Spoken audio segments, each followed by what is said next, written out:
അസ്സലാമലൈക്കും. ഇന്നത്തെ നമ്മുടെ വീഡിയോ എന്ന് പറയുന്നത് ഒരു കാട റോസ്റ്റിൻ്റെ വീഡിയോ ആണ്. എല്ലാവരും വീഡിയോ ഫുള്ളായിട്ട് വാച്ച് ചെയ്യണം. അപ്പോൾ എങ്ങനെ നമുക്കിത് ഉണ്ടാക്കാൻ നോക്കാം. അതിന് വേണ്ടിയിട്ട് ഞാനൊരു 5-6 കാട ഇതുപോലെ കഴുകി വൃത്തിയാക്കി വെള്ളമെല്ലാം വാർന്നതിന് ശേഷം ഇതുപോലെ ഒരു പാത്രത്തിനകത്തേക്ക് ഇട്ട് കൊടുക്കുന്നുണ്ട്. നമുക്ക് മസാലയൊക്കെ തേക്കാൻ പറ്റുന്ന പാത്രത്തിനകത്തേക്ക്. ഇനി ഞാനിതിലേക്ക് 1/2 ടീസ്പൂൺ മുളക് പൊടി, 2 ടീസ്പൂൺ കാശ്മീർ മുളക് പൊടി, 1/2 ടീസ്പൂൺ മഞ്ഞൾപ്പൊടി, ആവശ്യത്തിന് ഉപ്പും 2 ടേബിൾ സ്പൂൺ തൈരും കൂടി ഇട്ട് ഇത് നന്നായിട്ടൊന്ന് മിക്സ് ചെയ്യുന്നുണ്ട്. അപ്പോൾ ഈ മസാല കംപ്ലീറ്റ് എല്ലാ കാടയ്ക്കും നന്നായിട്ട് പിടിക്കുന്ന രീതിയിൽ ഇതൊന്ന് കുഴച്ചെടുക്കണം. ശേഷം നമുക്ക് എന്ത് ചെയ്യാം, ഇതിലേക്ക് 1 ടേബിൾ സ്പൂണോളം അരിപ്പൊടി ചേർത്ത് കൊടുക്കാം. ജസ്റ്റ് ഒന്ന് ക്രിസ്പി ആവാൻ വേണ്ടിയിട്ടാണ്. ഇനി നമുക്ക് എന്ത് ചെയ്യാം, ഇതും കൂടി ഇട്ടത് ഒന്നും കൂടി ഒന്ന് മിക്സ് ചെയ്യാം. നമ്മുടെ കാട കംപ്ലീറ്റ് ഈ മസാലയ്ക്കകത്ത് മിക്സ് ആവുന്ന രീതിയിൽ കുഴച്ചെടുക്കാം. ഇനി നമുക്കിതൊന്ന് റെസ്റ്റ് ചെയ്യാൻ വേണ്ടിയിട്ട് നമുക്ക് ഫ്രീസറിൽ വെക്കാം. അത് ഈ ഒരു വെജിറ്റബിൾ കട്ട് ചെയ്യുന്ന സമയം നമ്മൾ വെക്കുന്നുള്ളൂ. ശേഷം നമുക്ക് 2 വലിയ സവോള ഇതുപോലെ നമുക്ക് കട്ട് ചെയ്ത് മാറ്റി വെക്കാം.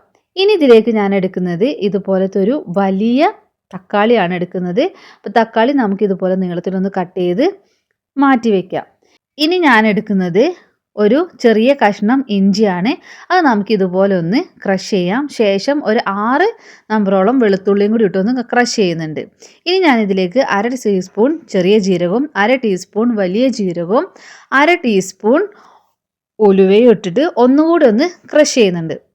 ശേഷം നമുക്കിതൊന്ന് കാട ഒന്ന് ഫ്രൈ ചെയ്യാം. അപ്പോൾ അതിന് വേണ്ടിയിട്ട് ഞാനൊരു പാൻ അടുപ്പത്ത് നിന്ന് എടുത്തിട്ടുണ്ട്.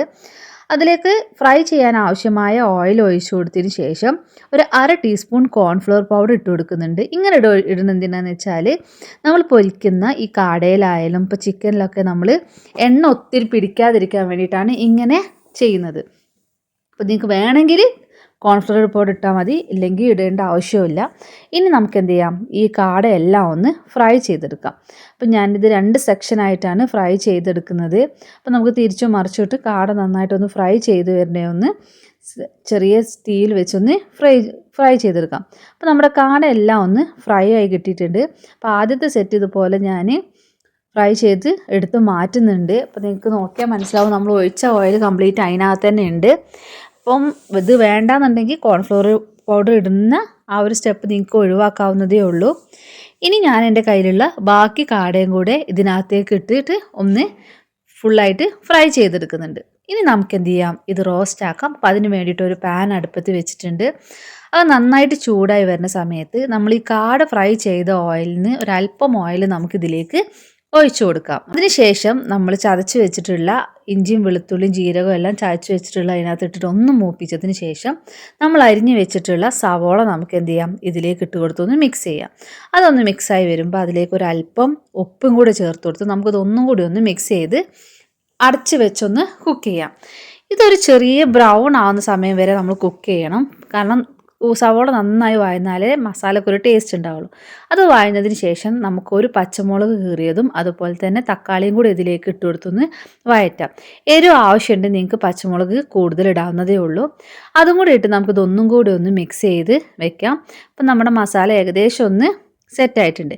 ഇനി നമുക്കിതിലേക്ക് 1 ടീസ്പൂൺ കാശ്മീർ മുളക് പൊടി, 1/2 ടീസ്പൂൺ മഞ്ഞൾപ്പൊടി, 1/2 ടീസ്പൂൺ മല്ലിപ്പൊടി, 1/2 ടീസ്പൂൺ ഗരം മസാല ഇത്രയും ഇട്ട് ഇതൊന്നും കൂടി ഒന്ന് നന്നായിട്ട് മിക്സ് ചെയ്ത് നമുക്കൊന്ന് മസാലേൻ്റെ പച്ചമണം മാറുന്ന സമയത്ത് നമുക്ക് എന്ത് ചെയ്യാം, നമ്മൾ ഫ്രൈ ചെയ്ത് വെച്ചിട്ടുള്ള കാട ഇതിലേക്ക് ഇട്ട് കൊടുക്കാം.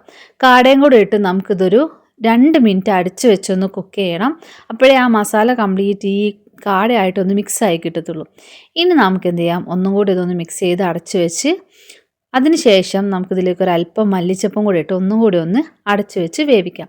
മൊത്തം ഒരു 5 മിനിറ്റ് നമ്മളിതിങ്ങനെ വേവിക്കുമ്പം ഈ കാടയും അതുപോലെ ഈ ഉള്ളിയെല്ലാം ഒന്ന് സെറ്റായി കിട്ടും നമുക്ക്. ഇനി നമുക്കിതൊന്നും കൂടി ഒന്ന് മിക്സ് ചെയ്ത് മല്ലിച്ചപ്പെല്ലാം ഒന്ന് മിക്സ് ചെയ്ത് വെക്കാം. അങ്ങനെ നമ്മുടെ കാട റോസ്റ്റ് ഇവിടെ റെഡി ആയിട്ടുണ്ട്. വളരെ സിമ്പിളായിട്ട് നമുക്ക് ഉണ്ടാക്കാവുന്നതേ ഉള്ളൂ. നമുക്ക് ദോശയുടെ കൂടെയൊക്കെ ചപ്പാത്തിയുടെ കൂടെയൊക്കെ അതുപോലെ തന്നെ നെയ്ച്ചോറിൻ്റെ കൂടെ കഴിക്കാൻ വളരെ ടേസ്റ്റാണ്. ഇഷ്ടപ്പെട്ടാണ് എല്ലാവരും ലൈക്ക് ചെയ്യുക, സബ് ചെയ്യുക, ഷെയർ ചെയ്യുക. വീണ്ടും നല്ലൊരു വീഡിയോ കൊണ്ട് വരുന്നവരെ താങ്ക്